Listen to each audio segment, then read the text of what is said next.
Hello, everyone! So today, we're going to take a look at the Transformers Studio Series, the movie Soundwave. So I'm starting off with Soundwave in his cassette mode because this is where my biggest issue lies, and this is where my negative comments lie.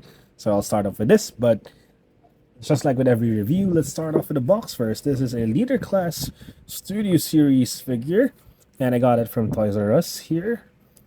It says Transformers, Soundwave. He comes in with Buzzsaw, Laserbeak, and Ravage. And the art on top has Soundwave, Laserbeak, and Ravage.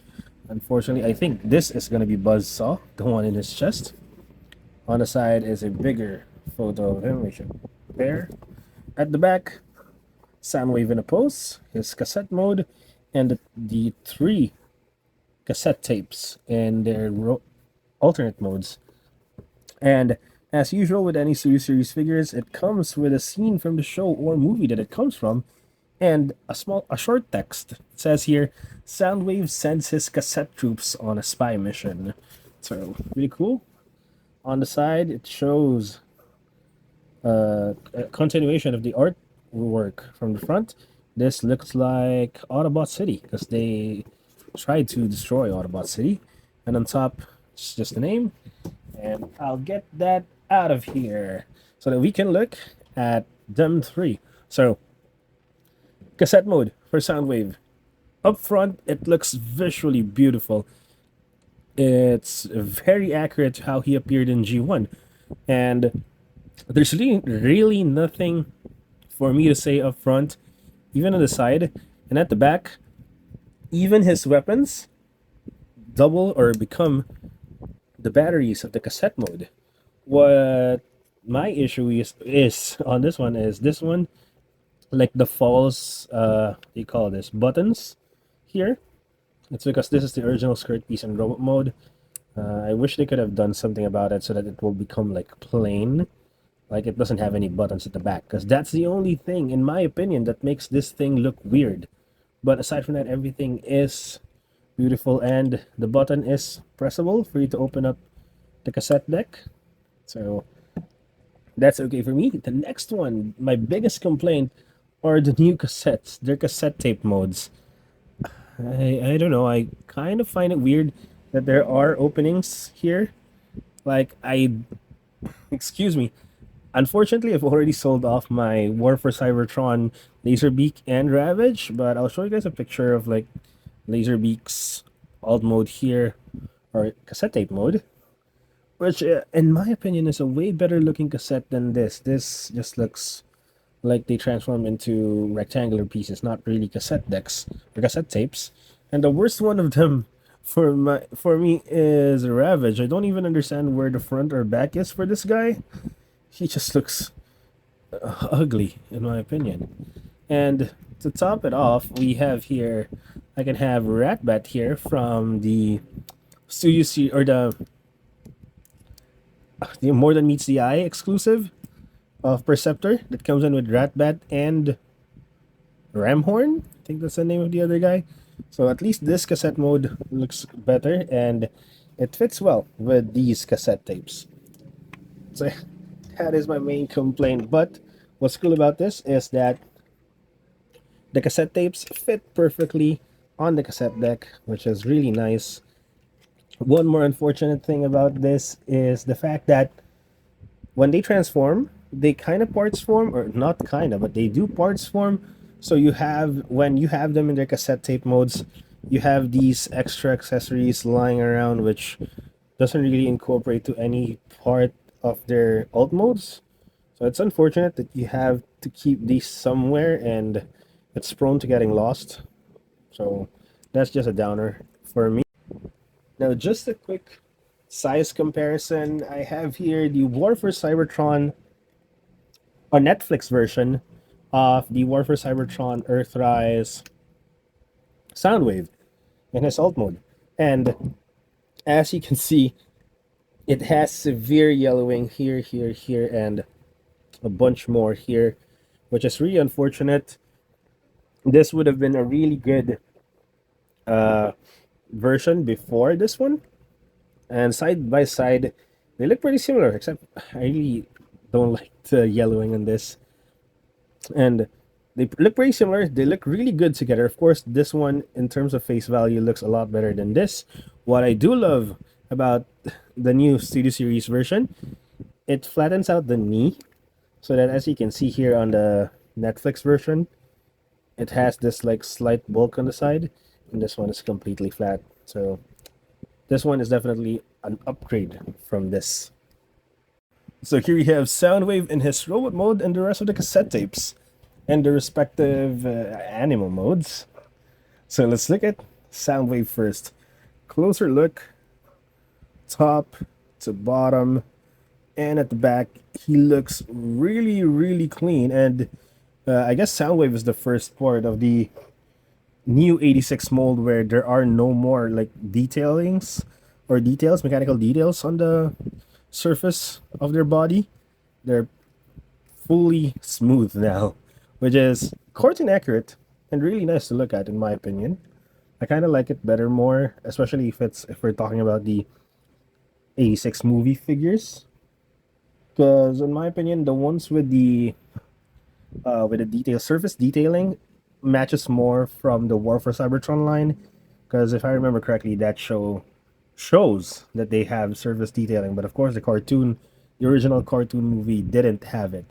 So yeah, so Soundwave comes with two accessories: his shoulder cannon, which is this one, and his handheld gun, which is this one, which I've shown earlier doubles as the batteries in cassette mode. Now for articulation, the head can go up, down, side, and it cannot tilt. It can probably a little bit. Oh yeah, it can. The shoulders, beautiful 360 to the side, and there is a butterfly joint, which is really cool. There is a bicep swivel.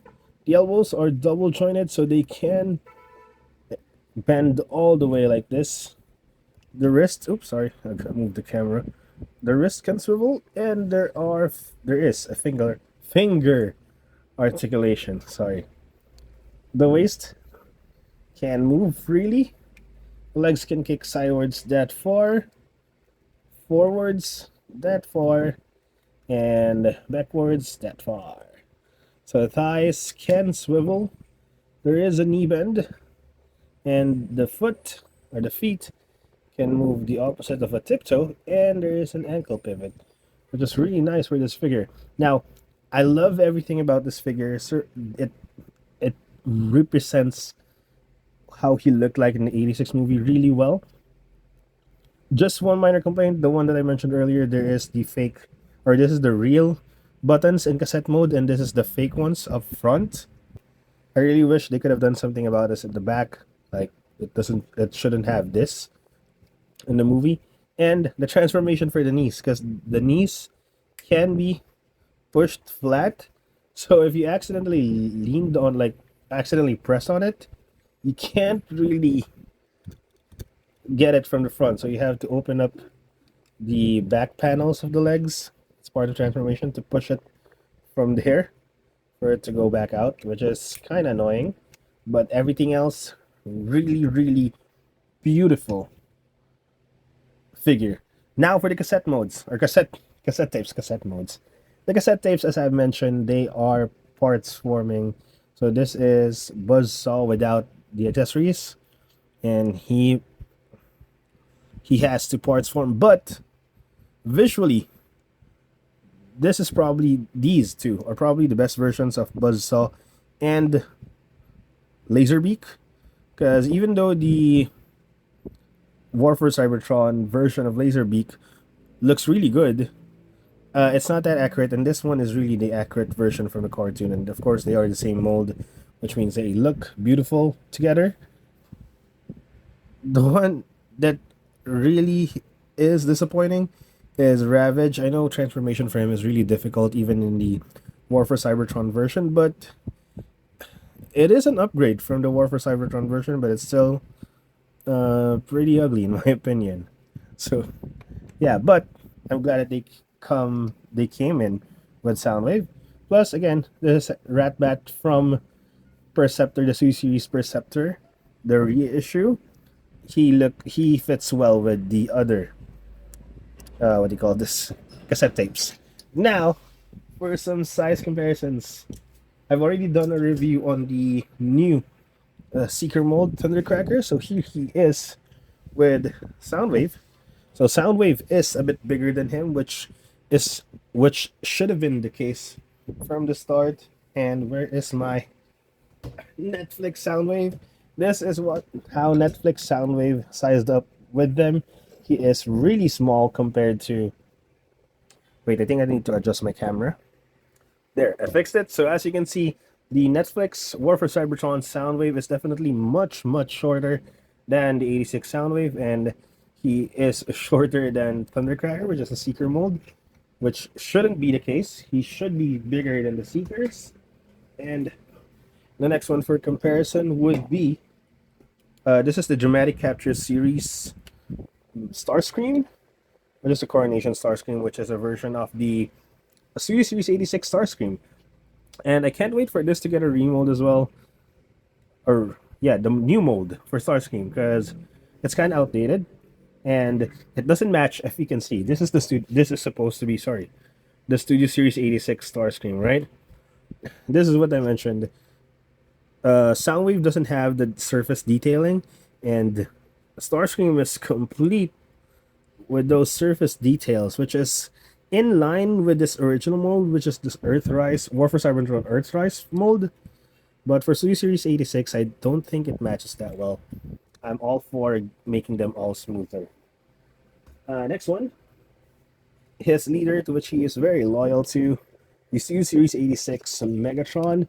It is really nice to look at them together because when I used to display the Netflix Soundwave, besides Megatron, he looks really small. But at least on this one, both leader class figures, although Soundwave is still smaller, I think this is more accurate to how they should appear or they have appeared in the movie. This is pretty much how the scaling should be. And then two Autobots that I'd like to compare sizes with. The first one is the smallest and probably one of the bravest Autobot there is. Studio Series 86 Bumblebee, which is somehow no, sorry, the scaling is really good. Bumblebee is supposed to be this small compared to Soundwave.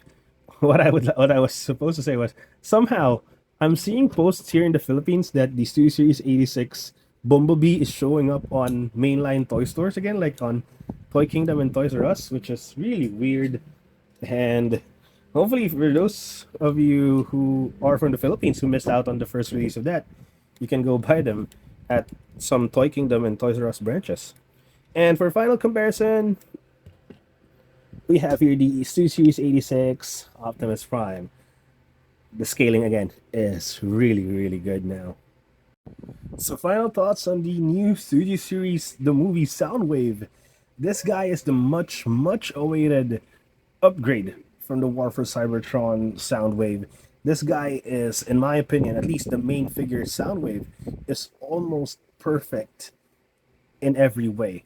My only complaint is mainly from the cassette tapes being parts formers, and of course Ravage is my biggest complaint. But aside from that, this in my opinion is the perfect G1 Soundwave, and definitely worth the leader class price point.